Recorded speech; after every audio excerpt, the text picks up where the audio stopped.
Maybe it has to do with the way the stars line up. Same thing with the pyramids in Egypt. Yeah. They align with the stars. I don't know if you're aware of that. No, I didn't know that. Yeah. And we can go into it in another episode. But there are certain areas on Earth that just attract a certain kind of energy, a certain kind of sacred energy, holy ground, right? When I think about that, I think about the like Eastern Island heads a lot. I think that was really cool. Yeah, totally. We could do a whole episode talking about those sacred spots and how a lot of people think they have to do with the stars. I was telling you before we were recording this show that there's a theory out there that some of the biggest cities in the world, like Paris, Moscow, London, these really old cities were founded kind of naturally because they happen to be in areas that get a lot of natural nighttime light. They naturally collect starlight and moonlight so that they're more well lit. Yeah. And if you're an ancient civilization or a tribe and you're looking for a place to set up your tents at night, you want a lot of natural light so you could see your predators. So you would just naturally congregate in this area that collects a lot of natural nighttime lighting. And this is what turned into these huge cities like Paris and London, blah, blah, blah, blah, blah. Well, the point I'm trying to make is there's also areas of the Earth potentially that are on the other end of the spectrum. Evil zones. Yeah, places on the Earth where bad things happen more often than not. Places on the Earth that don't collect a lot of natural light. They collect a lot of natural darkness. Yeah. These places are actually known as vile vortices. And I was looking this up because I was telling you about this because I had heard that the Bermuda Triangle is a vile vortice. This idea... I don't think I could even say that. Try it. Vile vortice. It sounds like a Harry Potter spell. Yeah, it really you're does. You're going to give some Death Eater diarrhea to somebody. Vile vortice! Oh. Expelliarmus diarrheus. Sorry. So there was this British biologist and writer who died in 1973. His name was Ivan Terence Sanderson. He was one of the founding fathers of cryptozoology. And he wrote a lot about paranormal activity. And he coined the phrase vile vortices. And in his opinion, the Bermuda Triangle was the foremost such area on Earth and was kind of what he based his entire theory around. The Bermuda Triangle, and there's another haunted triangle off of the coast of Japan, I found out, called the Devil's Triangle. Have you heard of that one? Yeah, and doing research, I got a lot of stuff about the Devil's Triangle. I thought it was just one and the same. They call the Bermuda Triangle the Devil's Triangle, but there's also another area south of Tokyo, Japan, that is only known as the Devil's Triangle or the Devil's Sea, but that's another vile vortice. Mm. We're not going to go too much into the Devil's Triangle, except to say it's kind of like the sister of the Bermuda Triangle. Okay. It's like the hot, evil cousin of the Bermuda Triangle.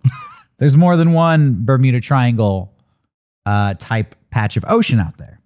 So that's what we're talking about. Okay. A place where unknown phenomenon tends to happen more often than other places. Now, we should say right out the gate, I think it's important to say, scientists don't believe the Bermuda Triangle no, not at all. has any special phenomenon going on there. They say that you don't get more accidents or disappearances happening in the Bermuda Triangle than anywhere else in the world.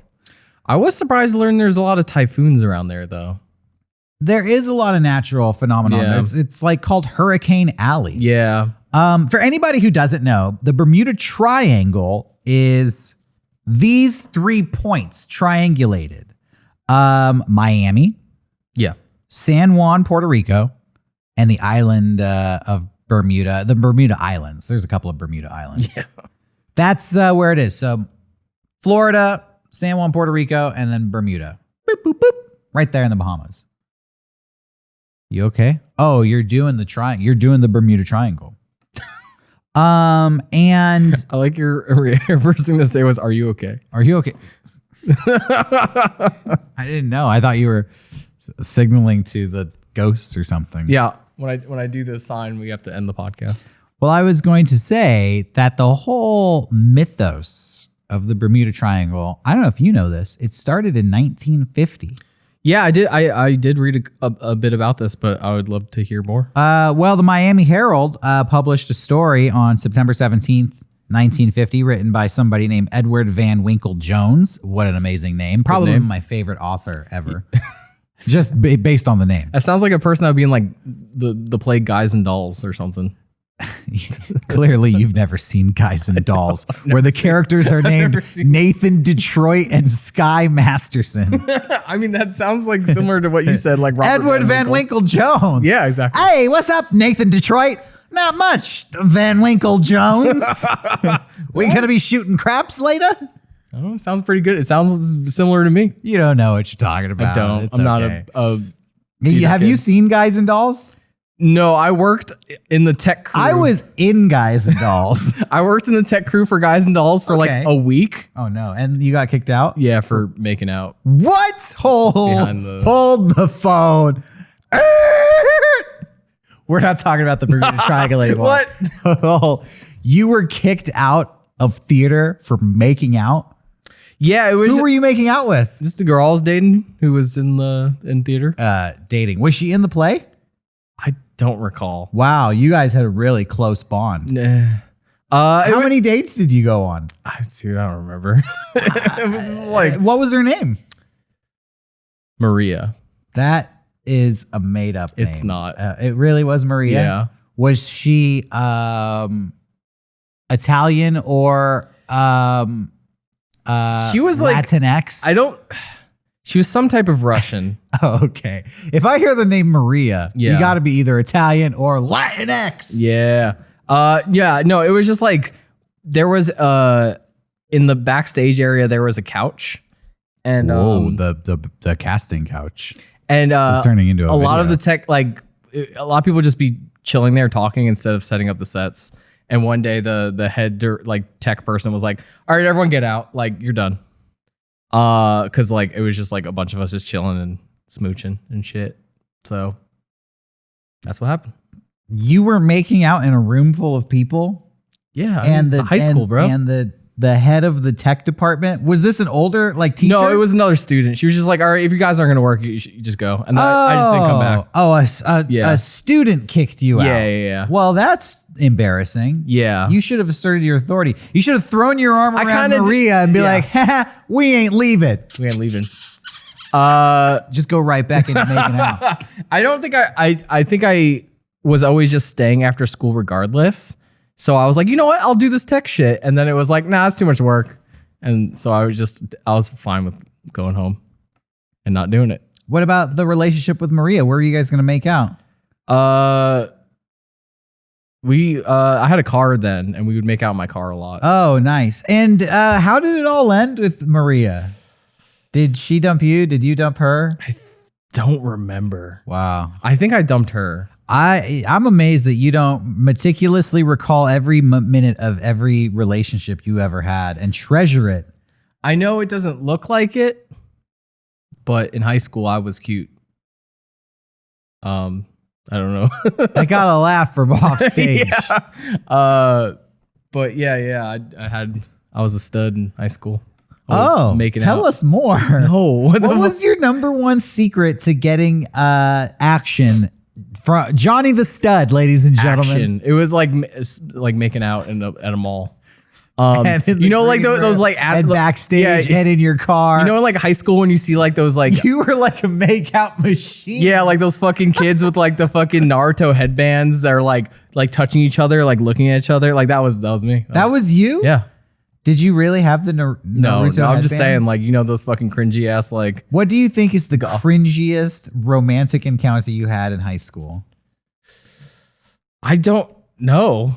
Come on, true cringe. You may have blocked it out. Me and a but- girl went on a date to to see a Sublime cover band.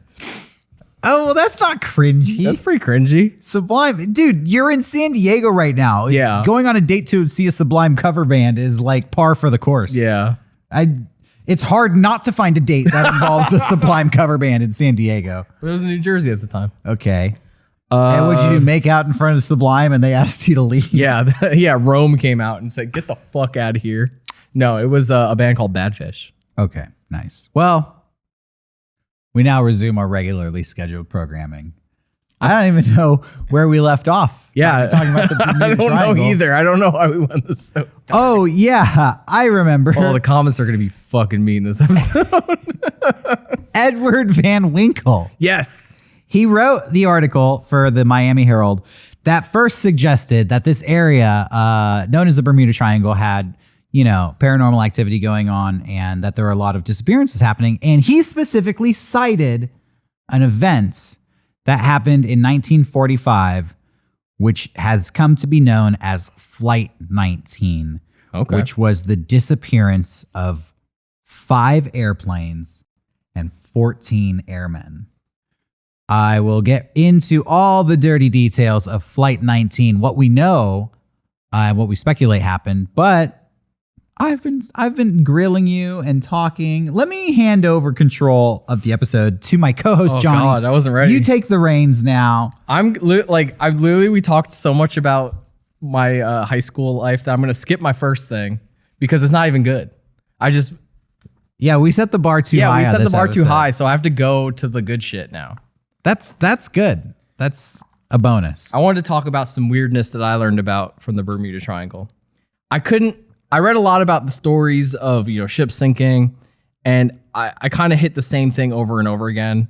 So I decided to figure out more about the sea life of the Bermuda Triangle.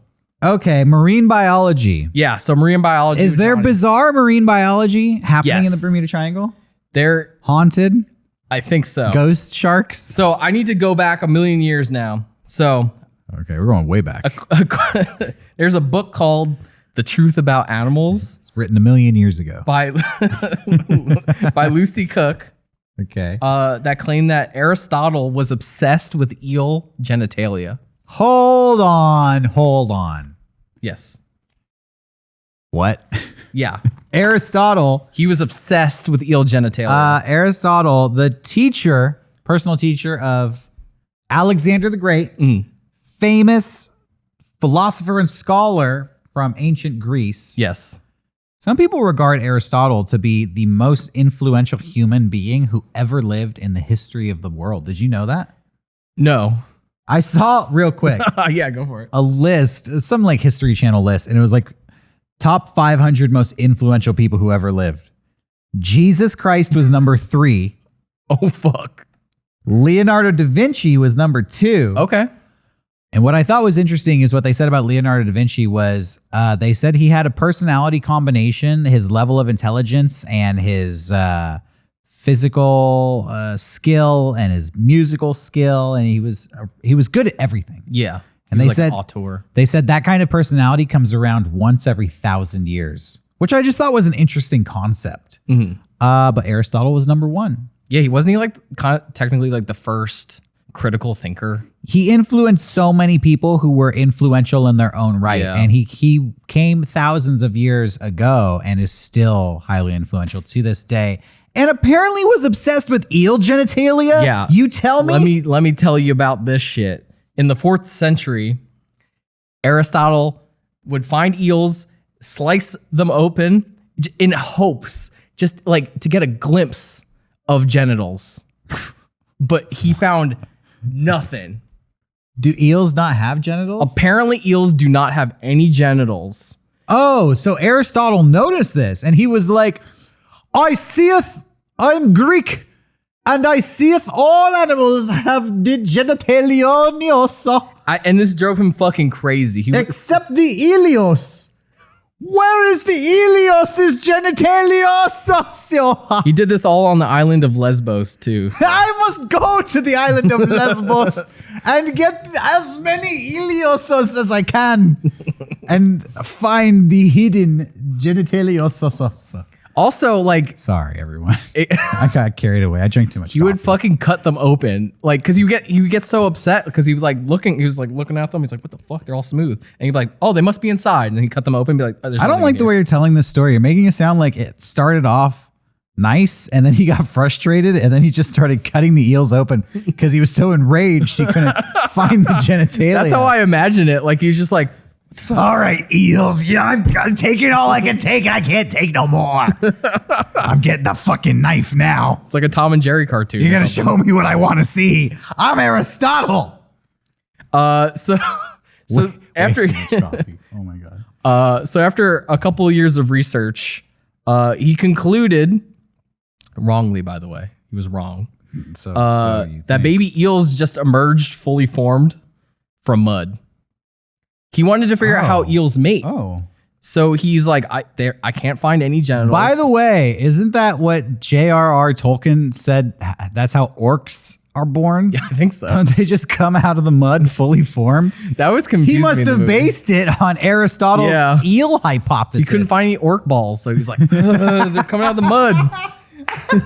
He started cutting them up. He never wrote the book about how Sauron cut up so many orcs. He was like, how the fuck do you mate? How the fuck do you make an orc?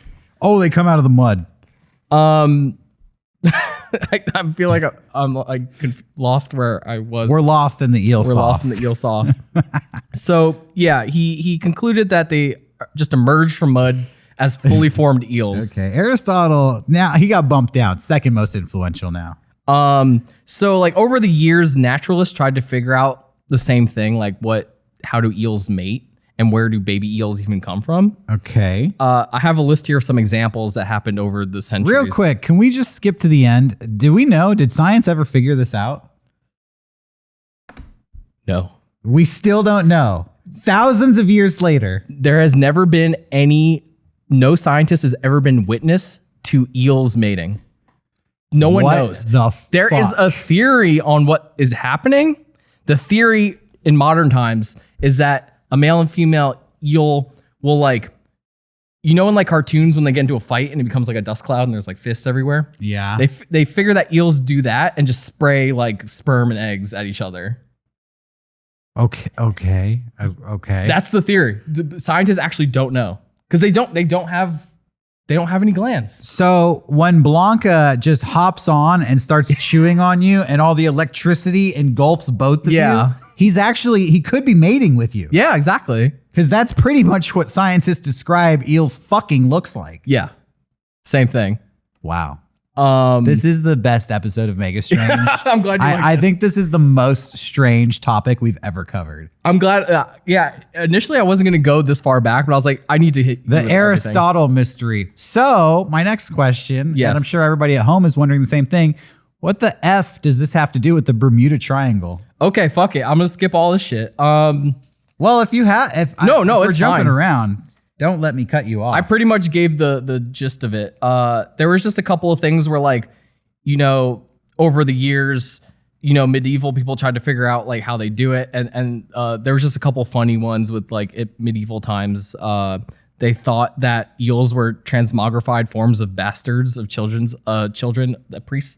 If a priest had a bastard child, it would come out as an eel. It would come out as an eel. That was one theory in is it medieval or medieval? I believe it's medieval. Okay, yeah, that was the theory back then. But I don't know. I'm sure the comment section will let us know. Let us know in the comments. Is it medieval or medieval or medieval? Some people thought they reproduced by rubbing themselves against rocks, and then like whatever was left would become a small eel. Yeah, you're laughing, but then you say current scientists think it's like a cartoon cloud fight. So they can't confirm that it's not the bastard children of priests. That's what I'm saying. As far as I know, they could be rubbing up against rocks. That doesn't sound any stupider than the cartoon cloud. So in doing research, I learned what was happening is apparently the life cycle of an eel is so fucking strange. From like the smallest version to the biggest, they look so different that scientists over the years thought they were all different animals. Okay. So we slowly learned the life cycle of an eel. We still just don't know where the baby eel starts from. But that is where it comes to the Bermuda Triangle. Every eel ever emerges from the Bermuda Triangle. No way. Yes way. During the height, eels are all over the planet though. They all fucking make this trek from the Bermuda Triangle to all over. This is okay. This is officially where my brain becomes broken. Here, I'll read what I got. We just said that scientists, at the beginning of this episode, we said scientists basically say there's nothing strange going on in the Bermuda Triangle, but fail to mention it's the home of every eel that has ever existed on planet Earth. So during the height of typhoon season, eels just emerge from the Bermuda Triangle in their like larva stage. They established this route like 40 million years ago. And they are able to just travel through certain canals. And most fish, if they traveled from where the eels start, they would just implode because the depth is so crazy. Oh, but the pressure, yeah. Yeah, apparently eels are like their fucking kidneys are able to like move around to like deal with the pressure. All right. Yeah, so that's pretty much all. Eels are indestructible. Yeah. So yeah, we skipped around there. That was pretty much all my eel shit. They every eel ever, or let me say this. In my research, it was American and European eels. Okay. So it might not be every eel ever. But I'm no eel expert. Me either. So that could be every eel ever, as far as I know. Is there an Australian eel? Is there an African eel? I have no idea. You're asking the wrong guy. But like I said before, to this day, we still don't know how they mate. And that, to me, is the most... That's the thing about the ocean. Apparently, like, there's just life down there that we've never even cataloged. It's so vast. And they say, like, exploring the ocean floor is similar to exploring space. Like, it's still a frontier that we need to explore. And we act like we have, but we really haven't. Yeah. So that's why when people say the Bermuda Triangle is bullshit, I'm like, you don't fucking know. Well, we filled the ocean with trash. That too. We should send all the trash to the Bermuda Triangle and maybe it will disappear. Apparently eels eat fucking everything, so they'll probably eat all the trash. So would you like to hear the story of Flight 19? Yes. The story that inspired all of this madness to begin with? Okay. So this is the story of Flight 19. As I already mentioned, this was an event where 5 airplanes disappeared and 14 airmen on December 5th, 1945. What happened was the U.S. Army was doing a training exercise with some pilots who were flying these bombers. The exercise was actually called Navigation Problem Number 1. So that sounds like a MGMT song. It does. Yes, you're right. And it was a combination of bombing and navigation exercises, which other flights had completed earlier and were also scheduled to undertake that day. So it's not like Flight 19 and these 5 planes were going off on some strange, unheard of exercise. This was routine training as usual. The leader of the exercise was a man named Charles Carroll Taylor. And he had up to that point flown about 2,500 hours worth of time in these aircrafts. Okay. The aircraft in question was a group of Grumman TBF Avenger bombers built by General Motors. Oh. Each of them was fully fueled. Okay. But, and this is kind of bizarre. This story, by the way, is filled with a handful of very peculiar details that just make you wonder what's going on here. Before the flight, they checked the planes and they had discovered that all of the planes were missing clocks. The clocks had been removed from the control panels of the planes. I guess navigation problem number 1 was an exercise intended to teach, quote, dead reckoning principles, being able to navigate without your tools in place or something of that nature. And part of the training was to be able to kind of estimate elapsed time without the use of a watch, a clock, onboard clock. They thought that this wouldn't be a problem because they assumed that all of the pilots had wristwatches, but I don't know if that was true or not. All we know is, take the clocks out. They'll be fine. They got watches right anyways. Who knows? So The exercise involved 3 legs. They were going to fly out of Fort Lauderdale, Florida, east, to a group of islands. They were going to drop some bombs. Then they were going to turn left and head up north to do some navigating. And then they were going to turn left again and return to Florida. At about 3 o'clock in the afternoon. Well, here's an interesting thing. This happened in 1945. During World War II? This was, I'm not sure quite when World War II ended off the top of my head, but this was definitely World War II era. Okay, so it's the middle of the 40s. These are World War II era airplanes. The radio communications are just open. At this time, they're not encrypted. So all of the conversations that these pilots had with each other could be heard by other pilots in the vicinity, could be heard by ships in the vicinity, and could be heard by the airfields monitoring them. So we actually have a lot of information about what these pilots said to each other up until the moment that they disappeared. At 3 o'clock, they asked for permission to drop their last bomb. So we know that at that point in the day, they had completed the first part of navigation problem number 1. And they started their flight north. A short while later, an unidentified crew member was picked up by some ships nearby saying the following: "I don't know where we are. We must have got lost after that last turn."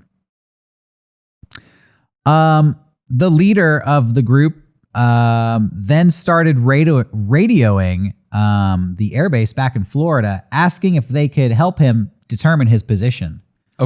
Apparently, they had tracking devices that could triangulate these planes' positions. And they were asking him to turn his tracking device on, but asking him what the problem was. And he responded with, "Both of my compasses are out. I'm trying to find Fort Lauderdale, Florida." Shit. Apparently, he had become disoriented and did not know what part of the ocean he was flying in. And his compasses started malfunctioning. It sounds like he went through like Event Horizon shit. I know. Yeah. This is classic Bermuda Triangle stuff. A short while later, he started arguing with some of the other members of his crew. And they picked up transmissions between these pilots where one of them was recorded saying, "Damn it, if we could just fly west, we would get home. Head west, damn it." There was a difference of opinion there. And since this event happened, there's been debate, like, why didn't they fly west? They were, in fact, east of Florida. And if they had flown west, they would have made it home. Taylor thought they were south of Florida in the Gulf of Mexico. He thought that they had to fly northeast to make it back home. He made the crew fly northeast further and further out into open water. Part of the crew begged him to fly west. "If we fly west, we'll go home. Damn it, why aren't we flying west?" But people just assumed that it was military discipline that made these guys follow their leader as he continued to take them further out into the ocean. As time went on, the weather deteriorated and the sun set and it became nighttime. And they had been out there for about 6 hours at this point. At this point, the crewmen convinced their leader, Taylor, that they should fly west. So they turned around and they started flying west. This is so tragic. They flew west for maybe an hour, but they were so far out, they never hit land. And he got frustrated and he became reassured that they were, in fact, south of Florida, not to the side of Florida. He made them turn around and head east once again. About 7 o'clock at night, the final transmission was picked up where Taylor was heard saying, "All planes close up tight. We'll have to ditch unless we hit landfall. The first plane to drop below 10 gallons of gas, we all go down together." That's sad. They weren't heard from or seen ever again. No wreckage was ever found. They vanished. That very night, though, there's one more twist to this story. It became evident that the flight was lost. And so they started sending rescue parties and search parties out, mayday signal to all the nearby boats. At about, this would be 7:30, so about 30 minutes after that final transmission, U.S. Navy Squadron training airplane, C-boat number 49, took off from Naval Air Station Banana River. Okay. Called in a routine radio message 3 minutes later to say they were looking for Flight 19, and they were never seen again. Oh, shit. They also vanished that night. So, scary. That is the story of Flight 19. Officially, the Army thinks the report is that Taylor, the leader, got lost, and he did in fact fly over a small set of islands. We don't know what islands he flew over, but he mistook them for the Florida Keys, and that made him believe that he was south of Florida instead of to the side of it. His compasses were in fact broken. Yeah. And so officially they don't say it's his fault. They call it a machinery malfunction. Okay. Is to blame. They think the rescue flight that disappeared exploded mid-flight because there were reports from a nearby boat that saw an explosion on the horizon and something that burned for 10 minutes. But we don't really know because, again, the planes and the bodies of these people were never recovered. Sad. So there you have it, the Bermuda Triangle. Woo! Are you okay? No. Those are two. That's one of the most famous stories of the Bermuda Triangle, but there really are hundreds of disappearances of boats, ships, airplanes, all kinds of things. Yeah, I read about this one about like there's this thing called the USS Cyclops, and I heard that was like the biggest loss of life, like hundreds of people just like gone, but just vanished. Yeah, they like it was a huge tanker that just went in there and never showed up. That was one I was going to read about, but I'm just glossing over it now. Some people speculate that the Bermuda Triangle is, as I mentioned at the top of the show, a vile vortice. Yeah. Something is fueling negative and dark energy or something. Something's causing all this bad stuff to happen there. Yeah. Some people speculate that it is leftover technology from the mythical lost civilization of Atlantis. Yeah, I saw some stuff on that. That is causing this energy to emanate from the Bermuda Triangle. This is what I want to end on today. I have more stuff too as well. So I guess in the mid-century, there was a famous psychic named Edgar Cayce. Mm-hmm. And he predicted that evidence of Atlantis would be found in 1968. Okay. Well, in 1968, in this island in the Bahamas, in Bermuda, actually, called Bimini, they found a structure submerged underwater, which they have referred to as Bimini Road or Bimini Wall. Okay. Which some people speculate is a man-made structure that has either been submerged underwater or the water has risen above it.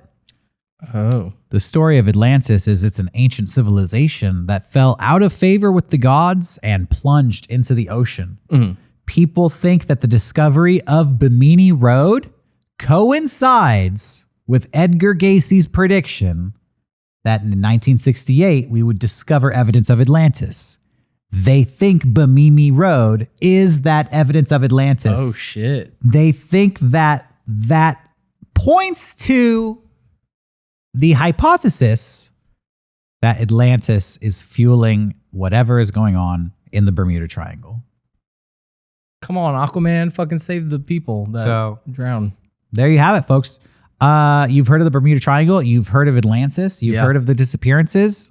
Those are the facts. Now you know the true story. I have some more info about the sea life of I almost said Atlantis. I love the eels. Go ahead. Why don't we end today's episode with your final little science lesson about some animals that frequent the Bermuda Triangle? So there's this area in the Bermuda Triangle called the Tongue of the Ocean.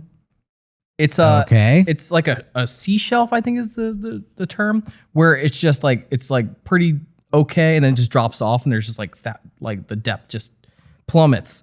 I have a photo of it right here. I'll show you right here. This is the They call it the tongue of the ocean. It gets so incredibly deep right here, and this is like in the Bermuda Triangle. Wow. They say it goes like from about like 3,600 feet to like 6,600 feet. So it drops down 3,000 feet. Yeah, That's a lot. so It's like a mile. the depths of this area have barely been Like explored. 3 miles or something. I don't know. Yeah. And not much is known about the sea life that's like down there. Okay. Except there is this Junji Ito horror shark living down there called the cookie cutter shark. Here's a photo. The cookie cutter shark. That's This what that fucker does not looks- look like a cookie cutter shark. This looks anything but cookie cutter. This looks very unique and horrifying. Here's another photo of him. Dang, look at that mouth. This shark was like fairly unknown for a while, but due to it being so brash, it made itself known. What does Because that mean? this little fucker is about the size of a pencil. He's about like this big. As long as a pencil? He's about as long as a pencil. Okay, because that looks And- pretty big in this photo. He attacks. Like, yeah, I mean, it's in someone's hand. You can kind of see it's like, Yeah. this fool attacks great white sharks, whales, seals, and even humans. What? Yeah. What does it even do? It's so small. You asked me why it's called a cookie cutter shark? No. It leaves a bite mark in you about the size of a cookie. Oh, that's horrible. Johnny, you can't be showing that. Maybe I won't show that. So I wanted to bring this up because in the 1970s, American and Russian subs would shore due to damages to their there's like a soft rubber section of their navigational devices, and they were starting to notice like circular bite marks in it. So this Cookie cutter bites. we're taking down subs. Wow. So that's also in the Bermuda Triangle. And that's all I got on that. Dang, Leave you dude. with that little Junji Ito horror. Little tiny sharks taking down nuclear subs Yeah. in the Bermuda Triangle. That is a wild part of the ocean. Yeah.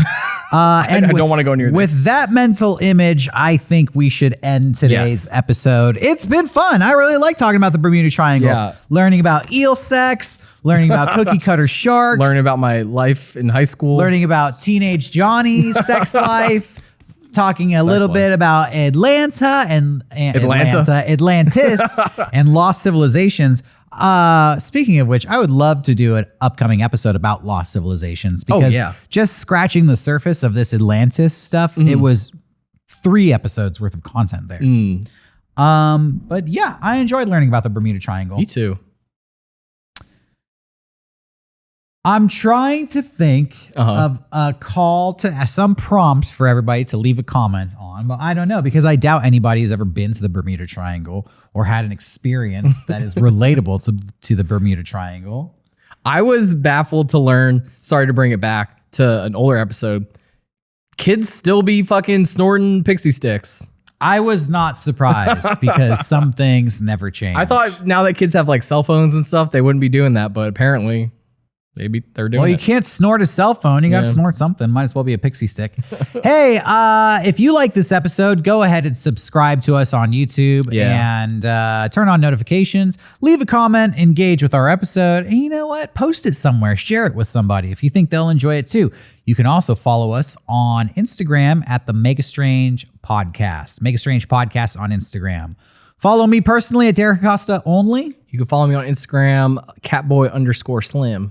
Yes, and as we have previously mentioned, we are going to be hitting the road for the Mega 64 Last Laugh National Tour. While Yes. we're out there, we're going to be trying to dig up some rural urban legends, folklore, tales from all around the country, and trying to film a couple Mega Strange episodes to share with y'all when we get back from our journeys. In the meantime, we're going to hit you with some classic episodes from our prototype show, Mega 64 and Team. I like calling it the prototype show. Yeah, we had an opportunity to interview some friends of ours, and we're going to be revisiting some of those conversations because they were inspiring, Yes. they were informative, they were funny and fun.